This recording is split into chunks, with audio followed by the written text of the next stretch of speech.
In today's video, I'll show you how to perform a system update on your Redmi A2.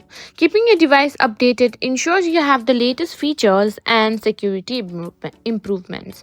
So let's get started. First, unlock your Redmi A2 and open the Settings app. You can find it on your home screen or the app drawer. Scroll down and tap on About Phone at the top of the settings. Now look for the System Updates option, tap on it to check for any available updates. If an update is available, you'll see a notification. Tap on Download to begin downloading the update. Make sure you connect it to Wi-Fi to avoid using your mobile data. Once the download is complete, you'll see an option to install. Tap on it. Your phone will restart and the installation process will begin. Be patient as your phone installs the update. This process may take a few minutes and your device will restart once it's done. After your phone restarts, you'll see a confirmation that the update was successful. You can now check your software version in the About Phone section to ensure the update was applied.